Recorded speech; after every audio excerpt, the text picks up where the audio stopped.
magacaygu waa Elena, muslimad miihi waxaan ahay maclimad. Waad ku mahadsan tahay muxaadaradan aad jeedinayso. Waxaan ku weydiinayaa hal su'aal. Waxaan u maleynayaa in akhlaaq daro tahay inuu ninku guursado hal xaas wax ka badan. Maxaad ka qabtaa arrintan? Run ahaantii sharciyadooda waan aqaanaa, laakiin adiga ra'yigaaga ayaan doonayaa. waxaanan filayaa haddii ay Kiristaanku iyo Muslimku midoobaan waa in ay ka tagaan Muslimka fikradaas ah in xaasas badan la guursado.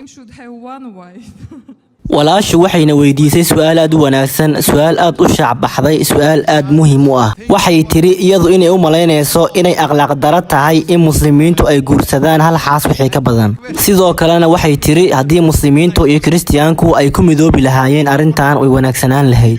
laakiin waxa aynu isku waafaqayno waa xaqa ma ahan baadilka. walaashay quraanku waa kitaabka kaliya ee diiniga ah midkaas oo laga helay dhulka oo dhahaya hal xaas oo kaliya guurso. ma jiro kitaab kale oo dhulka wajigiisa saaran. aqri kitaabka Raamaaniyiinta, aqri Mahabhaaratka, aqri Vedaska. ma jiro kitaab kale. haddii aad aqriso kutubta Hinduuska waxaad ka helaysaa Rama aabihii Shiram waxa uu qabay hal xaas wixii ka badan. haddii aad aqriso Mahabhaaratka, Shri Krishna meeqa xaas ayuu lahaa? 10,000 wuxuu lahaa 16,108 xaas. haddii aad akhristo kitaabka Baybalka ah, Solomon waxa uu qabay 700 xaas.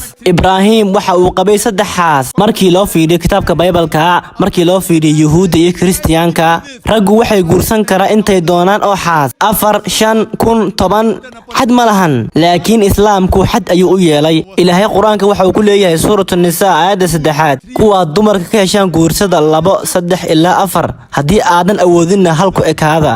laakiin markii loo fiiriyo Hinduuska iyo Kiristaanka waxaad guursan kartaa inta aad doonto. 1, 5, 10, 20,000, 10,000, no upper limit. laakiin Islaamku wuxuu leeyahay dumarka ka guursada dooqiina 2, 4 ilaa 3 haddii aadan cadaalad fali karin hal ku ekaada. haddaba Islaamku wuxuu leeyahay waxaad guursan kartaa hal xaas wixii ka badan, laakiin haddaadan cadaalad fali karin maya.